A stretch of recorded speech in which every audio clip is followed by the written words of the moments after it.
I've been on a couple of weeks of hiatus, took a vacation, and one week I just was tied up and couldn't get around to doing the video. And then I had a friend who made mention to me that this is a thing he looks forward to as part of his own weekly spiritual discipline. Funny thing is, it really is part of mine too, to take these texts and look out a little bit on them and think about these texts from a lay perspective, having done some work on the text to prepare for a sermon in the way we Presbyterians tend to do it. So I'm glad to be back. The only hassle I ever have with these is sometimes fiddling to set up the video with my iPhone, and sometimes to get it to publish. But most of the time it works. But every week when I do it, there's that little tiny piece of hassle that I'm worried about, especially when time is pressing, which is probably why I missed it one week.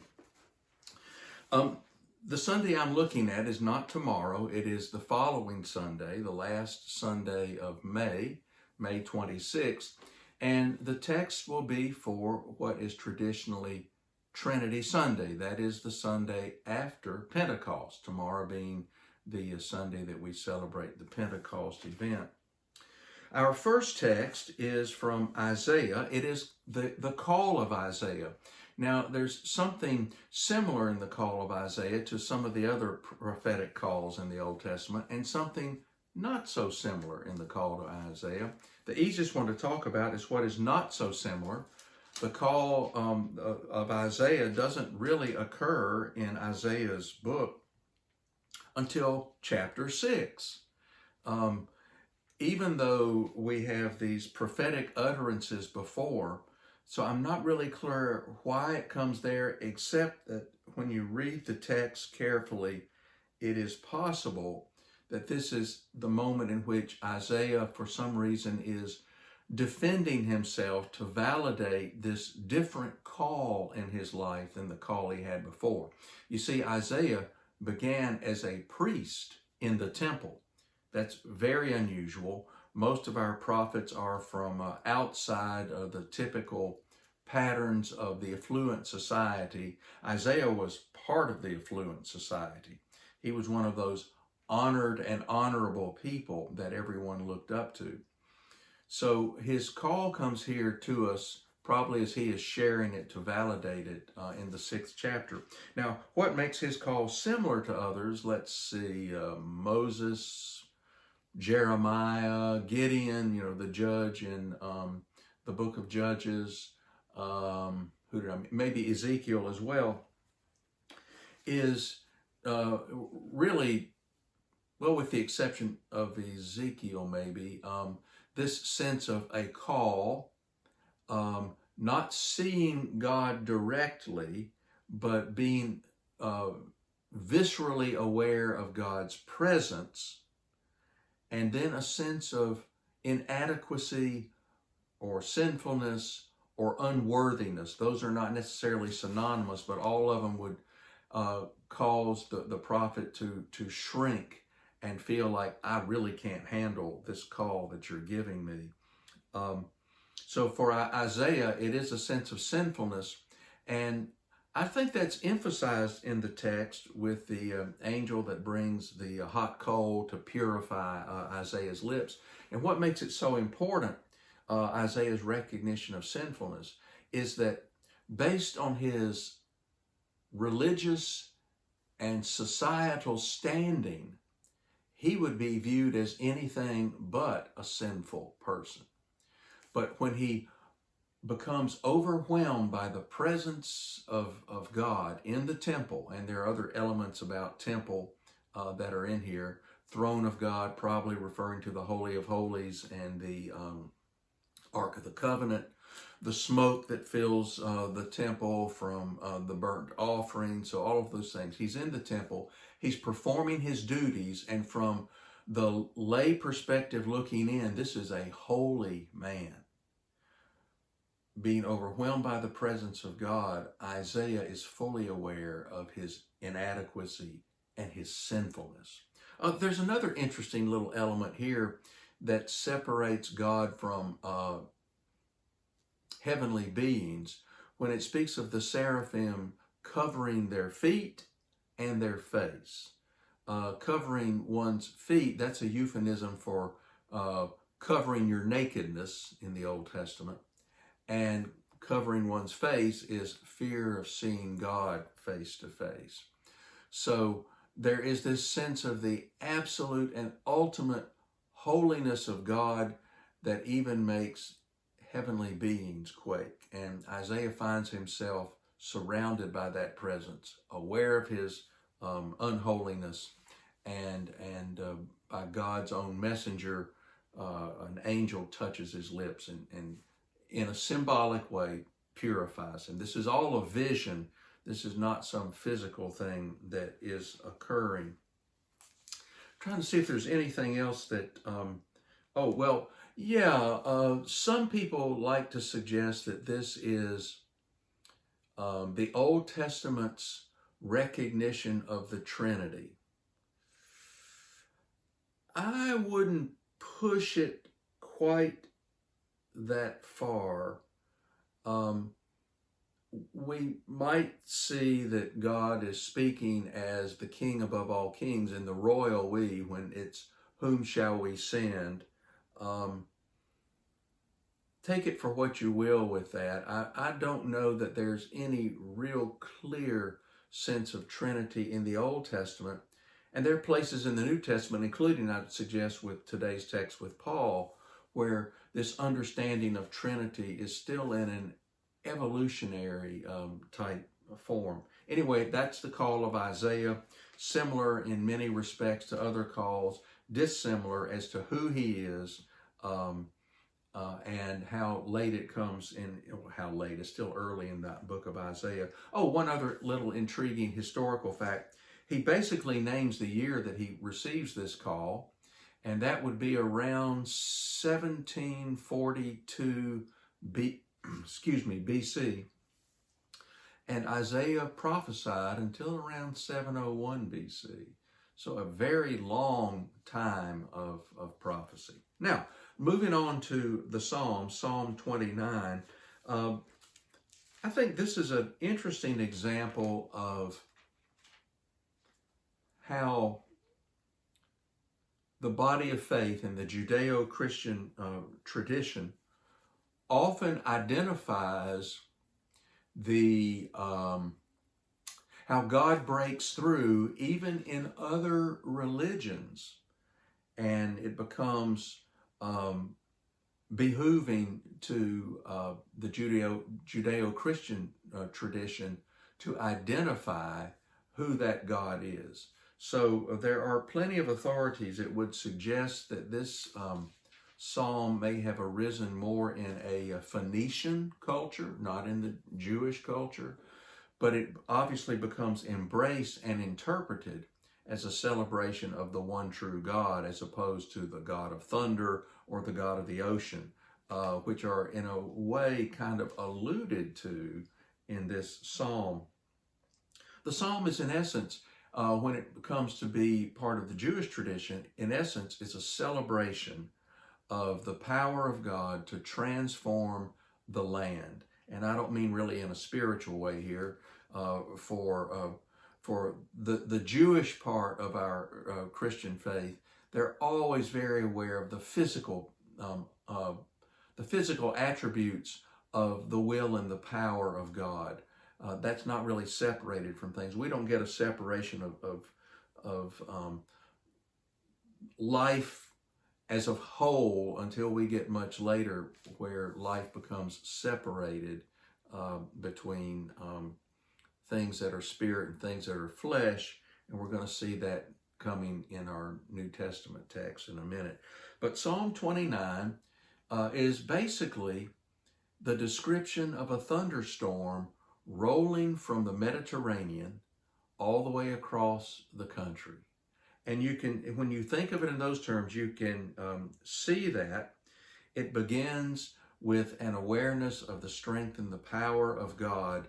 Not that God is the thunder and the storm, but that God is above even those things. And that is simply a part of the nature that God has created.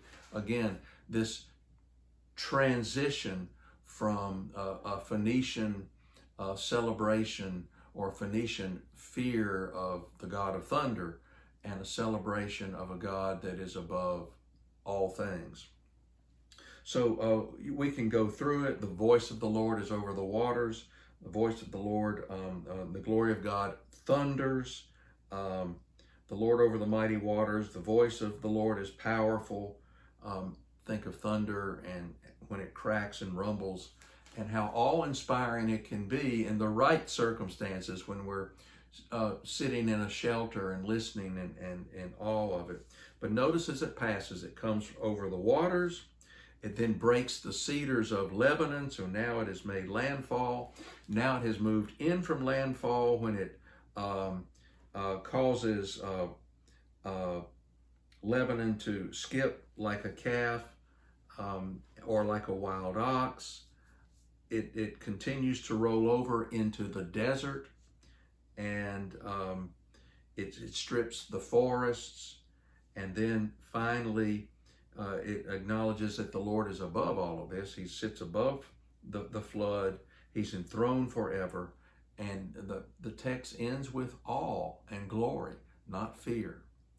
So you probably have found those moments in nature or maybe even in witnessing a very powerful thing like a major storm. And when you weren't in fear for your life, then you just saw it as just this awesome display of the powers of nature, which are all created by God.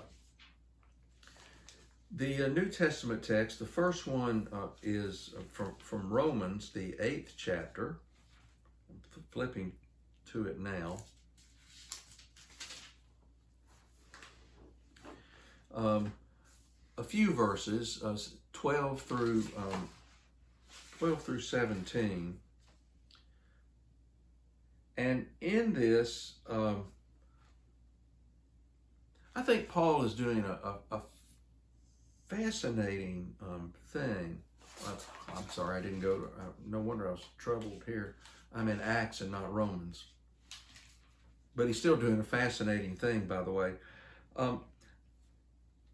I have often understood that Paul has this amazing way of taking the gospel of Christ in its Jewish roots and without watering down the gospel, conveying this one true gospel to people in a variety of different cultures. And I really find that most profoundly in the book of Acts, which bounces around and you know, when Luke gives short stories about Paul here, and here's what Paul did, and here's what Paul said, these little synopses, to me, really help see how Paul takes the gospel and relates it to the people in the culture where he is. Today, in this text, I think we can see some of that, keeping in mind, by the way, that even in this letter addressed to the church in Rome, the Roman culture was very much still under the intellectual influence of the Greek culture. And in the Greek culture, there's a separation between the practical, the earthly, the tangible with your fingers, and the ideal. So that the practical and the tangible can never do anything but approximate the ideal. So for example, a chair.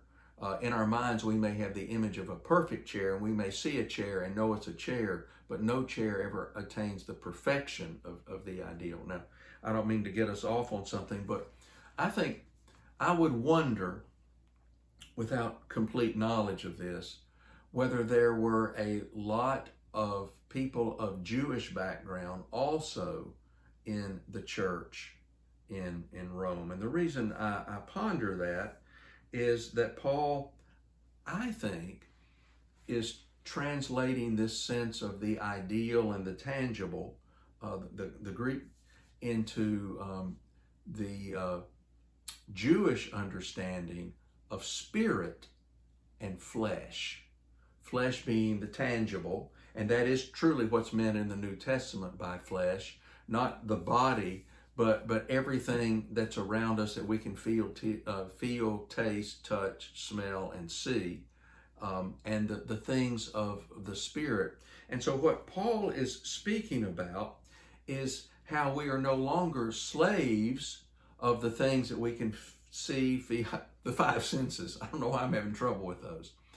We're no longer slaves to that or bound by that, because by the power of Christ, we can more closely, in that power of the Spirit, approximate God's ideal for us. Does that mean we're perfect? No, no, no. By the power of the Spirit only are we able to rise above the tangible stuff of the five senses. So while we may tend to live in the flesh, and meaning unable on our own to attain the ideals that God has planned for us, by the power of the Spirit, we can rise to those things that God has planned for us. So I suggest that you look at Paul's sense of this in chapter 8, and get this sense of those different ingredients that he sees in the mind of God, in the Spirit of God. And Spirit is kind of a mysterious thing and by no means tangible in that way. And why? Spirit simply means the breath of God, the wind of God, which blows where it wills.